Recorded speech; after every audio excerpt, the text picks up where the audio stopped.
অন্তর মম বিকশিত করো অন্তরতর হে, নির্মল করো, উজ্জ্বল করো, সুন্দর করো হে। জাগ্রত করো, উদ্যত করো, নির্ভয় করো হে। মঙ্গল করো, নিরলস নিঃসংশয় করো হে। আমাদের জীবনকে যিনি বিকশিত করেন, যিনি উজ্জ্বল করেন, যিনি সুন্দর করে তোলেন, তিনি আর কেউ নন। তিনি আমাদের প্রাণের কবি, আমাদের মনের কবি, আমাদের আত্মার কবি, বিশ্বকবি রবীন্দ্রনাথ ঠাকুর। আমাদের কাব্যের অঙ্গনে অনুষ্ঠানে আজ আমরা সেই আমাদের প্রাণের কবি বিশ্বকবি রবীন্দ্রনাথ ঠাকুরের কবিতাই শুনব। আজকের কাব্যের অঙ্গনে অনুষ্ঠানে আপনাদের সকলকে স্বাগত জানাই। আমি সুস্মৃতি রয়েছি আপনাদের সঙ্গে। আর আজ আমাদের অনুষ্ঠানে যে মানুষটিকে আজ আমরা আমাদের মধ্যে পেয়েছি, তিনি আপনাদের সকলের ভীষণ পরিচিত, অত্যন্ত পছন্দের শিল্পী। আমাদের মধ্যে উপস্থিত রয়েছেন বাচিক শিল্পী শ্রী চন্দন চক্রবর্তী। দাদা, আপনাকে অনেক স্বাগত, শুভেচ্ছা। নমস্কার, শুভেচ্ছা জানাই আপনাকে। বেশ, সেই সঙ্গে স্বাগত জানাবো আমাদের আজকের অনুষ্ঠানের যারা সহশিল্পীরা রয়েছেন যন্ত্রাণু সঙ্গে। চন্দনদার কবিতাকে যারা আরও সুন্দর করে সাজিয়ে তুলবেন তাদের যন্ত্রাণু সঙ্গের মাধ্যমে। কিবোর্ডে রয়েছেন অভিজিৎ দা, তবলায় রয়েছেন মৃগাঙ্ক দা, অক্টোপ্যাডে রয়েছেন বিক্রম দা, এবং ক্যামেরার ওপারে যারা রয়েছেন শব্দ, আলো, ক্যামেরা, পিসিআর, এমসিআর, সকলকে স্বাগত, শুভেচ্ছা জানিয়ে শুরু করছি আমাদের আজকের কাব্যের অঙ্গনে অনুষ্ঠান। চলে যাব দাদার কাছে। দাদা, শুরুতে কি শুনবো? অবশ্যই আমরা আজকে কবিগুরুকে নিয়ে থাকবো। শুরুতে কোন কবিতা শুনবো? আমার প্রথম কবিতা 1400 সাল। এই কবিতাটা বিশেষত্ব আছে। কেন আমি এটা সিলেক্ট করেছি? রবীন্দ্রনাথ ঠাকুর 100 বছর ভবিষ্যৎ দেখেছিলেন। উনি বলেছিলেন এমন সময় আসবে যখন পাপে পরিপূর্ণ হবে বিশ্ব, সেই সময় আরেকজন রবীন্দ্রনাথ আসবেন। তার প্রতি উদ্দেশ্য করে এই কবিতাটা। তাই আমি বর্তমান যুগের পৃথিবীর অবস্থা দেখে এইটাকে আমি সিলেক্ট করলাম। বাহ। 1400 সাল। আজি হতে শতবর্ষ পরে কে তুমি পড়িছ বসি আমার কবিতাখানি কৌতূহল ভরে। আজি হতে শতবর্ষ পরে, আজি নব বসন্তের প্রভাতের আনন্দের লেশ মাত্র ভাগ। আজিকার কোনো ফুল, বিহঙ্গের কোনো গান, আজিকার কোনো রক্তরাগ। অনুরাগে সিক্ত করে পারিব কি তা পাঠাইতে তোমাদের করে, আজি হতে শতবর্ষ পরে। তবু তুমি একবার খুলিয়া দক্ষিণ দ্বার, বসি বাতায়নে সুদূর দিগন্তে চাহি, কল্পনায় অবগাহী ভেবে দেখো মনে একদিন শতবর্ষ আগে। চঞ্চল পুলক রাশি কোন স্বর্গ হতে ভাসি, নিখিলের মর্মে আসি লাগে। নবীন ফাল্গুন দিন সকল বন্ধনহীন, উন্মত্ত অধীর উড়াই চঞ্চল পাখা, পুষ্পরেণু গন্ধ মাখা দক্ষিণ সমীর। সহসা আসিয়া তরা রাঙাই দিয়েছে ধরা যৌবনের রাগে, তোমাদের শতবর্ষ আগে। সেদিন উতলা প্রাণে হৃদয় মগন গানে কবি এক জাগে, কত কথা পুষ্প প্রায় বিকশি তুলিতে চায় কত অনুরাগে। একদিন শতবর্ষ আগে। আজি হতে শতবর্ষ পরে এখনো করিছে গান, সে কোন নূতন কবি তোমাদের ঘরে। আজিকার বসন্তের আনন্দ অভিবাদন পাঠায়ে দিলেম তার করে। আমার বসন্ত গান তোমার বসন্ত দিনে ধ্বনিত হোক ক্ষণতরে, হৃদয় স্পন্দনে তব ভ্রমর গুঞ্জনে নব পল্লব মর্মরে, আজি হতে শতবর্ষ পরে। শুনলাম বিখ্যাত কবিতা, কবির চিত্রা কাব্যগ্রন্থের অন্তর্গত এই কবিতা। কবি লিখেছিলেন এই কবিতা বসন্ত উৎসবের জন্য। আর দাদা যে কথাটি বললেন যে 100 বছর পরবর্তী পাঠকদের উদ্দেশ্যে কবি এই কবিতা লিখেছিলেন। দাদা ভীষণ সুন্দর একটি বিখ্যাত কবির কবিতা দিয়ে, আপনি বিখ্যাত কবিতা দিয়ে শুরু করলেন আজকের অনুষ্ঠান। এবারে কি শুনবো? এবার আমি করব দুঃসময়। এই কবিতাটা অর্থ হলো মানুষের জীবনে এমন কঠিন সময় আসে, যারা সাধক বা যারা সংগ্রামী, যারা সৎ ধার্মিক, তাদের জীবনে প্রচুর দুঃখ কষ্ট অশান্তি আসবে।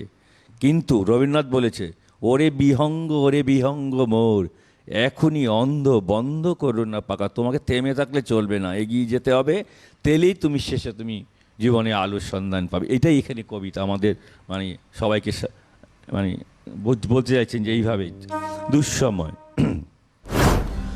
যদিও সন্ধ্যা আসিছে মন্দ মন্থরে, সব সঙ্গীত গেছে ইঙ্গিতে থামিয়া। যদিও সঙ্গী নাহি অনন্ত অম্বরে, যদিও ক্লান্তি আসিছে অঙ্গে নামিয়া। মহাশঙ্কা জপিছে মৌন মন্তরে, দিক দিগন্ত অবগুণ্ঠনে ঢাকা। তবু বিহঙ্গ, ওরে বিহঙ্গ মোর, এখনি অন্ধ বন্ধ করো না পাখা। এ নয় মুখর বনমর্মর গুঞ্জিত, এ যে অজাগর গরজে সাগর ফুলিছে। এ নহে কুঞ্জ কুন্দ কুসুম রঞ্জিত, ফেন হিল্লোলে কলকল্লোলে দুলিছে। কোথারে সে তীর ফুল পল্লব পুঞ্জিত, কোথারে সে নীর, কোথা আশ্রয় শাখা। তবু বিহঙ্গ, ওরে বিহঙ্গ মোর, এখনি অন্ধ বন্ধ করো না পাখা। এখনো সমুখে রয়েছে সূচির সরবরি, ঘুমায় অরুণ সুদূর অস্ত অচলে। বিশ্বজগৎ নিঃশ্বাস বায়ু সম্বরে, স্তব্ধ আসনে প্রহর গণিছে বিরলে। সবে দেখা দিল অকুলতে মির সন্তরী, দূর দিগন্তে ক্ষীণ শশাঙ্ক বাঁকা। ওরে বিহঙ্গ মোর, এখনি অন্ধ বন্ধ করো না পাখা। ঊর্ধ্ব আকাশে তারাগুলি মেলি অঙ্গুলি, ইঙ্গিত করি তোমা পানে আছে চাহিয়া। নিম্নে গভীর অধীর মরণ উচ্ছলি, শত তরঙ্গে তোমা পানে উঠে ধাইয়া। বহুদূর তীরে কারা ডাকে বাঁধি অঞ্জলি, এসো এসো সুরে করুণ মিনতি মাখা। ওরে বিহঙ্গ মোর, এখনি অন্ধ বন্ধ করো না পাখা। ওরে ভয় নাই, নাই স্নেহ মোহ বন্ধন, ওরে আশা নাই, আশা শুধু মিছে ছলনা। ওরে ভাষা নাই, নাই বৃথা ব্রসে ক্রন্দন, ওরে গৃহ নাই, নাই ফুল সেজ রচনা। আছে শুধু পাখা, আছে মহানভ অঙ্গন, উষা দিশাহারানি বিরতি মির আকা। ওরে বিহঙ্গ মোর, এখনি অন্ধ বন্ধ করো না পাখা। কবি বোধ হয় এইভাবেই তার প্রতিটি সৃষ্টির মধ্যে দিয়ে আমাদেরকে এইভাবেই শিক্ষা দিয়ে গেছেন যে যতই খারাপ অবস্থা হোক না কেন, খারাপ পরিস্থিতি হোক না কেন, আমরা যেন কিছুতেই ভেঙে না পড়ি। এই বার্তাই কবিতার রচনার মধ্যে দিলেন। আর এমন একটি কবিতার মধ্যে আমরা বোধহয় এটিই শিখলাম। আমরা পরের কবিতায় যাব, তার আগে দর্শক বন্ধু আপনাদের জানাই যে এই যে কাব্যের অঙ্গনে অনুষ্ঠান, এই অনুষ্ঠান কিন্তু সম্পূর্ণভাবে আপনাদের অনুষ্ঠান, আপনাদের ভালো লাগার অনুষ্ঠান, ভালোবাসার অনুষ্ঠান। তাই আপনারা যারা কবিতাকে ভালোবাসেন, কবিতাকে নিয়ে পথ চলছেন, আপনারাও কিন্তু এই অনুষ্ঠানে অংশগ্রহণ করতে পারেন। আপনারা টেলিভিশন স্ক্রিনে যে নাম্বারটি যাচ্ছে যোগাযোগ করার নাম্বার, সেই নাম্বারে যোগাযোগ করে এখানে অডিশন দিয়ে নির্বাচিত হয়ে আমাদের কাব্যের অঙ্গনে অনুষ্ঠানে অংশগ্রহণ করুন। আমরা চলে যাব আবারও দাদার কাছে। দাদা এবারে কি শুনব? এবার করব অঞ্জলি কবিতাটা। এখানে গুরুদেব কবিগুরু রবীন্দ্রনাথ ঠাকুর, ওনার সাথে যার যার পরিচয় হয়েছে, ওনার বাড়িতে যে সমস্ত লোকজন আসছেন সবাইকে উনি দেবতা বলে প্রণাম করছেন এই কবিতা। মানে উনি কত বড় মহৎ, যে কত নম্র বিনয়ী, সেটাই আমরা দেখতে পাচ্ছি। করছি অঞ্জলি। এই তীর্থ দেবতার ধরণীর মন্দির প্রাঙ্গণে যে পূজার পুষ্পাঞ্জলি সাজাইনু সযত্ন চয়নে, সায়ান্নের শেষ আয়োজন, যে পূর্ণ প্রণামখানি মোর সারা জীবনের অন্তরের অনির্বাণ বাণী জ্বালায় রাখিয়া গেনু আরতির সন্ধ্যা দীপ মুখে, সে আমার নিবেদন তোমাদের সবার সম্মুখে। হে মোর অতিথি যত, তোমরা এসেছ এ জীবনে, কেহ রাতে কেহ প্রাতে, বসন্তে শ্রাবণ বরিশনে। কারো হাতে বীণা ছিল, কেহ বা কম্পিত দীপশিখা এনেছিলে মোর ঘরে। দ্বার খুলে দুরন্ত ঝটিকা বারবার এনেছ এ প্রাঙ্গণে। যখন গিয়েছ চলে দেবতার পদচিহ্ন রেখে গেছ মোর গৃহতলে। আমার দেবতা নিল তোমাদের সকলের নাম, রহিল পূজায় মোর তোমাদের সবারে প্রণাম। বিনয়ী হতে শিখিয়েছেন কবিগুরু এইভাবেই আমাদের। এই অঞ্জলি কবিতার মধ্যে দিয়ে আমরা সেটিই শিখলাম। আসলে কবির প্রত্যেকটি সৃষ্টির মধ্যে দিয়ে আমাদের কিছু শেখার আছে, তাই না দাদা? প্রত্যেকটা সৃষ্টি, প্রত্যেকটা রচনার মধ্যে দিয়ে কখনো আমরা যাতে আমরা কোনোভাবেই অবসাদগ্রস্ত না হই সেই বার্তা দিয়েছেন কবি। আবার কখনো এই যে অঞ্জলি কবিতার মধ্যে দিয়ে আমরা শিখলাম যে কিভাবে বিনয়ী হতে হবে। এরকম প্রত্যেকটি সৃষ্টির মধ্যে দিয়েই কবি আমাদেরকে কিছু না কিছু শিখিয়ে গেছেন। আমরা এবারে কি শুনব? এবার জীবন দেবতা। এই কবিতাটা হলো রবীন্দ্রনাথ বলছেন, আমি যখন কবিতা লিখতে বসতাম ছোটোকালে, আমি নিজেও জানতাম না কি লিখব, কিন্তু কেউ আমাকে দিয়ে লেখাতো। তাকে উনি উদ্দেশ্য করে লিখেছেন কবিতাটা। জীবন দেবতা উনি ওনাকে নাম দিয়েছেন, মানে ঈশ্বর। সেটা করছি। ওহে অন্তরতম, মেটেছে কি তব সকল তিয়াস, আসি অন্তরে মম। দুঃখ সুখের লক্ষ্য ধারায় পাত্র ভরিয়া দিয়েছি তোমায়, নিঠুর পীড়নে নিঙারি বক্ষ দলিত দ্রাক্ষা সম। কত যে বরণ, কত যে গন্ধ, কত যে রাগিনী, কত যে ছন্দ, গাঁথিয়া গাঁথিয়া করেছি বয়ন, বাসর শয়ন তব। গলায় গলায় বাসনার সোনা, প্রতিদিন আমি করেছি রচনা, তোমারও ক্ষণিক খেলারও লাগিয়া মূরতি নিত্য নব। আপনি বরিয়া লয়েছিলে মোরে, না জানি কিসের আসে, লেগেছে কি ভালো। হে জীবননাথ, আমার রজনী, আমার প্রভাত, আমার নর্ম, আমার কর্ম তোমারও বিজন বাসে। বর্ষা শরতে বসন্তে শীতে ধ্বনিয়াছে হিয়া যত সঙ্গীতে, শুনেছ কি তাহা একেলা বসিয়া আপন সিংহাসনে। মানস কুসুম তুলি অঞ্চলে গেথেছ কি মালা, পড়েছ কি গলে, আপনার মনে করেছ ভ্রমণ মম যৌবন বনে। কি দেখিছ বধূ মরম মাঝারে, রাখিয়া নয়ন দুটি, করেছ কি ক্ষমা যতে কামার স্খলন পতন ত্রুটি। পূজাহীন দিন সেবাহীন রাত, কতবার বার ফিরে গেছে নাথ, অর্ঘ্য কুসুম ঝরে পড়ে গেছে বিজন বিপিনে ফুটি।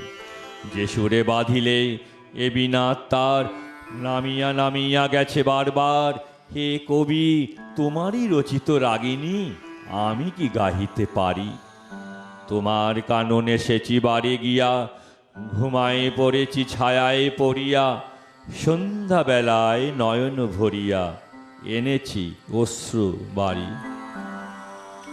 এখন কি শেষ হয়েছে প্রাণেশ, যা কিছু আসিল মোর, যত শোভা যত গান যত প্রাণ, জাগরণ ঘুমঘোর। শিথিল হয়েছে বাহুবন্ধন, মদিরাবিহীন মম চুম্বন, জীবন কুঞ্জে অভিসার নিশা, আজই কি হয়েছে ভোর।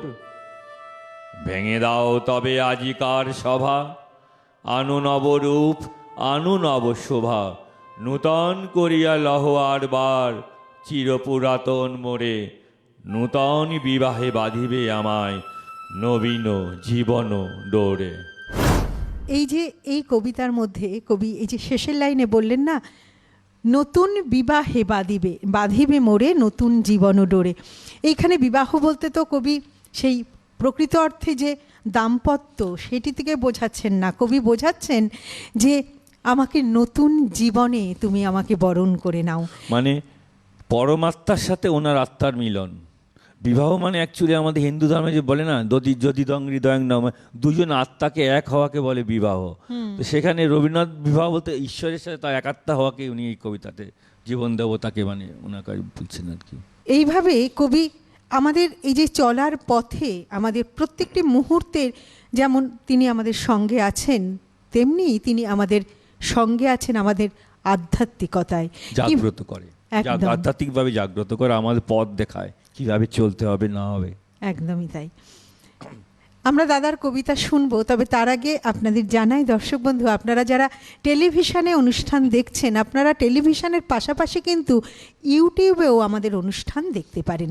আপনার যে মোবাইল ফোনটি রয়েছে সেই মোবাইল ফোনের ইউটিউব অ্যাপে গিয়ে একদম ডান দিকের ওপরে সার্চ বাটনে লিখুন CTVN AKD+। CTVN AKD+ লিখলেই চলে আসবে আমাদের চ্যানেল। আমাদের চ্যানেলে ক্লিক করলেই আপনারা দেখতে পারবেন আমাদের সমস্ত অনুষ্ঠান, লাইভ অনুষ্ঠান এবং পেছনে যে সমস্ত অনুষ্ঠান হয়ে গেছে সমস্ত অনুষ্ঠান আপনারা দেখতে পারবেন। এই যে কাব্যের অঙ্গনে অনুষ্ঠান, সেটিও কিন্তু আপনারা ইউটিউবে গিয়ে দেখতে পারবেন। তাই অবশ্যই টেলিভিশনের সঙ্গে সঙ্গে ইউটিউবেও আমাদের অনুষ্ঠান দেখুন। আর আমাদের চ্যানেলটিকে CTVN AKD+ চ্যানেলটিকে অবশ্যই সাবস্ক্রাইব করে রাখুন। তাহলে আপনার ইউটিউব অ্যাপ খোলা মাত্র আপনি নোটিফিকেশান পেয়ে যাবেন এবং আমাদের অনুষ্ঠানও দেখা সহজ হয়ে যাবে। তাই অবশ্যই ইউটিউবেও দেখুন আমাদের অনুষ্ঠান। চলে যাব দাদার কাছে। দাদা, এবারে কি শোনা? এবারে করব কৃপণ কবিতাটা। এই কবিতাটার খুব বিশেষত্ব হলো, একজন মানে ভিক্ষুক, সে ভিক্ষা করছে, মানে উনি অন্য ধরনের ভিক্ষুক, উনি সন্ন্যাসী ভিক্ষুক, মানে এমনি ভিক্ষুক না। তো উনি রাজার কাছে কিছু চাইলেন, রাজা উল্টা ওনাকে দেখে এত ভালো লাগলো, উল্টো ওনার কাছ থেকে ভিক্ষা চাইলো। তখন উনি অবাক হয়ে গেলেন, আমার থেকে ভিক্ষা চাইছে, আমাকে বোধহয় প্রবঞ্চনা করে কৌতুক হিসাবে সে করছে। পরে বুঝতে পারলো আমার কাছে যে সামান্য আছে সেটাকে যখন আমি দিয়ে দিলাম, আমি সর্বস্ব ত্যাগ করে ফেললাম, তখন আমি একটা অন্য জগতের মূল্যবান জগৎ পেলাম, যেটা আগে কোনোদিন আমি পাইনি। সেটাকে স্বর্ণ হিসাবে রবীন্দ্রনাথ বলছেন। আমি ভিক্ষা করে ফিরতেছিলেম গ্রামের পথে পথে, তুমি তখন চলেছিলে তোমার স্বর্ণ রথে। অপূর্ব এক স্বপ্ন সম লাগতেছিল চক্ষে মম, কি বিচিত্র শোভা তোমার, কি বিচিত্র সাজ। আমি মনে ভাবতেছিলেম এ কোন মহারাজ। আজি শুভক্ষণে রাত পোহালো, ভেবেছিলেম তবে আজ আমারে দ্বারে দ্বারে ফিরতে নাহি হবে। বাহির হতে নাহি হতে কাহার দেখা পেলেম পথে, চলিতে রথ ধন ধান্য ছড়াবে দুই ধারে। মুঠা মুঠা কুড়িয়ে নেব নেব ভারে ভারে। দেখি সহসা রথ থেমে গেল আমার কাছে এসে, আমার মুখ পানে চেয়ে নামলে তুমি হেসে। দেখে মুখের প্রসন্নতা জুড়িয়ে গেল সকল ব্যথা। হেন কালে কিসের লাগি তুমি অকস্মাৎ, আমায় কিছু দাও গো বলে বাড়িয়ে দিলে হাত। মরি এ কি কথা রাজাধিরাজ, আমায় দাও গো কিছু। শুনে ক্ষণকালের তরে রইনু মাথা নিচু। তোমার কি বা অভাব আছে ভিখারি ভিক্ষুকের কাছে, এ কেবল কৌতুকের বসে আমায় প্রবঞ্চনা। ঝুলিওতে দিলেম তুলে একটি ছোট কণা। যবে পাত্রখানি ঘরে এনে উজাড় করি, এ কি ভিক্ষা মাঝে একটি ছোট সোনার কণা দেখি। দিলেম যা রাজ ভিখেরি রে, স্বর্ণ হয়ে এলো ফিরে, তখন কাঁদি চোখের জলে, দুটি নয়ন ভরে, তোমায় কেন দিইনি আমার সকল শূন্য করে। একদমই তাই। আমরা ঈশ্বরকে কিছু দিতে গেলেই বোধহয় কুণ্ঠিত বোধ করি। ঈশ্বরের কাছে আমরা কেবলই চাই, কিন্তু আমরা দিতে পারি না কিছু। কবি বোধহয় এই কবিতার মধ্যে দিয়ে আমাদেরকে এটিই শিখিয়েছেন। কাব্যের অঙ্গনে অনুষ্ঠান, আপনাদের অনুষ্ঠান, কবিতার অনুষ্ঠান, শুধু কবিতার নয়, এই অনুষ্ঠান শ্রুতি নাটকের অনুষ্ঠান। আপনারা যারা কবিতা শ্রুতি নাটক করেন, আপনারা অবশ্যই কিন্তু আমাদের এই অনুষ্ঠানে অংশগ্রহণ করতে পারেন। এবং যারা বর্তমান সময়ের কবি, যারা কবিতা লিখছেন, শ্রুতি নাটক লিখছেন, আপনারা আপনাদের এই সৃষ্টিকে সকলের মধ্যে ছড়িয়ে দেওয়ার জন্য আপনারাও কিন্তু আমাদের অনুষ্ঠানে অংশগ্রহণ করতে পারেন। তাই অবশ্যই টেলিভিশন স্ক্রিনে যে নাম্বারটি যাচ্ছে, যোগাযোগ করার নাম্বার, সেই নাম্বারে যোগাযোগ করুন। যারা কবিতা শ্রুতি নাটক করতে চাইছেন, তারা অডিশন দিয়ে নির্বাচিত হয়ে আমাদের এই অনুষ্ঠানে কিন্তু অংশগ্রহণ করতে পারেন। তাই অবশ্যই যোগাযোগ করবার নাম্বারে যোগাযোগ করে নিন। আমরা চলে যাব আবারও দাদার কাছে। দাদা, এবারে আমরা কি শুনবো? এবার করব আমি কৃষ্ণকলি, রবীন্দ্রনাথ ঠাকুরের কৃষ্ণকলি কবিতাটা। মানে এত সুন্দর জিনিস, একটা মেয়ের বর্ণনা দিয়েছে, তার কিন্তু রূপ নাই, কিন্তু অরূপ আছে, রতনটা আছে, সেটাই উনি ব্যাখ্যা করছেন, তার যে অনুভূতিটা। কৃষ্ণকলি। কৃষ্ণকলি আমি তারেই বলি, কালো তারে বলে গায়ের লোক। মেঘলা দিনে দেখেছিলে মাঠে, কালো মেয়ের কালো হরিণ চোখ। ঘোমটা মাথায় ছিল না তার মোটে, মুক্ত বেনি পিঠের পরে লোটে। কালো, তা সে যতই কালো হোক, দেখেছি তার কালো হরিণ চোখ। ঘন মেঘে আধার হলো দেখে, ডাকতে ছিল শ্যামল দুটি গাই। শ্যামা মেয়ে ব্যস্ত ব্যাকুল পদে, কুটির হতে ত্রস্ত এলো তাই। আকাশ পানে হানি যুগল ভুরু, শুনলে বারে মেঘের গুরু গুরু। কালো, তা সে যতই কালো হোক, দেখেছি তার কালো হরিণ চোখ। পূবে বাতাস হঠাৎ এলো ধেয়ে, ধানের খেতে খেলিয়ে গেল ঢেউ। আলের ধারে দাঁড়িয়েছিলেম একা, মাঠের মাঝে আর ছিল না কেউ। আমার মানে দেখলে কি নাচে, আমি জানি আর জানে সেই মেয়ে। কালো, তা সে যতই কালো হোক, দেখেছি তার কালো হরিণ চোখ। এমনি করে কালো কাজল মেঘ জ্যৈষ্ঠ মাসে আসে ঈশান কোণে। এমনি করে কালো কোমল ছায়া আষাঢ় মাসে নামে তমাল বনে। এমনি করে শ্রাবণ রজনীতে হঠাৎ খুশি ঘনিয়ে আসে চিতে। কালো, তা সে যতই কালো হোক, দেখেছি তার কালো হরিণ চোখ। কৃষ্ণকলি আমি তারেই বলি, আর যা বলে বলুক অন্য লোক। দেখেছিলে ময়নাপাড়ার মাঠে, কালো মেয়ের কালো হরিণ চোখ। মাথার পরে দেয়নি তুলে বাস, লজ্জা পাবার পাইনি অবকাশ। কালো, তা সে যতই কালো হোক, দেখেছি তার কালো হরিণ চোখ। আমরা শুনছি কবিগুরুর কবিতা, বিশ্বকবি রবীন্দ্রনাথ ঠাকুরের কবিতা। আমাদের ইচ্ছে না থাকলেও অনুষ্ঠান শেষ করতে হয়, কারণ ঘড়ির কাঁটা বলে যে শেষ করতে হবে। তাই একদম আমরা চলে এসেছি আজ অনুষ্ঠানের শেষ মুহূর্তে। আমরা দাদার কাছ থেকে আর একটি কবিতা শুনতে পারবো, আর সেই কবিতাটি শুনতে শুনতেই আমরা আমাদের কাব্যের অঙ্গনে অনুষ্ঠান আজ শেষ করব। দাদাকে অবশ্যই ধন্যবাদ, এবং অবশ্যই দর্শক বন্ধুদের ধন্যবাদ। আপনারা এতক্ষণ আমাদের সঙ্গে ছিলেন। এইভাবে কাব্যের অঙ্গনে অনুষ্ঠানে আপনারা সঙ্গে থাকবেন, পাশে থাকবেন। চলে যাব দাদার কাছে। দাদা, অনেক ধন্যবাদ জানাই আপনাকে। খুব ভালো থাকবেন, সুস্থ থাকবেন। আবারও আপনার কবিতা শুনতে চাই। একদম শুভেচ্ছা জানাই। আমি প্রথমে আপনাকে আমার শুভেচ্ছা জানাচ্ছি। অভিজিৎ দা, মৃগাঙ্ক দা এবং বিক্রম দাকে আমার শুভেচ্ছা জানাই। সমস্ত পিসিআর এবং এমসিআর ক্যামেরাম্যান, ইলেকট্রিশিয়ান, ক্যামেরাম্যান এবং ইলেকট্রিশিয়ানকে আমার শুভেচ্ছা শ্রদ্ধা জানাই, এবং সর্বোপরি সমস্ত দর্শককে আমার শুভেচ্ছা এবং শ্রদ্ধা জানিয়ে আমি মৃত্যুঞ্জয় কবিতাটা করছি। এই কবিতার বিশেষত্ব হলো, এখানে রবীন্দ্রনাথ বলছে এমন যার প্রেম, একটু আগে যে বললাম অরূপ রতন, কৃষ্ণকলি, যে অরূপ রতনের সন্ধান পায় তার কাছে মৃত্যু কিছুই না।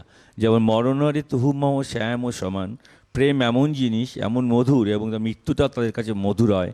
এবং সে সমস্ত বীররা, সাহসী বীর, তেজস্বী বীর, মৃত্যুকে তুচ্ছ কীভাবে করে সেই কবিতা এখানে লিখেছেন মৃত্যুঞ্জয়, যেটা আমাদের ভারতবর্ষের স্বাধীনতা সংগ্রামীদের খুব সাহায্য করেছিল। তাহলে কবিতা দিয়েই আমাদের অনুষ্ঠান আজ আমরা শেষ করব। দাদা, শুনি তাহলে কবিতা। মৃত্যুঞ্জয়।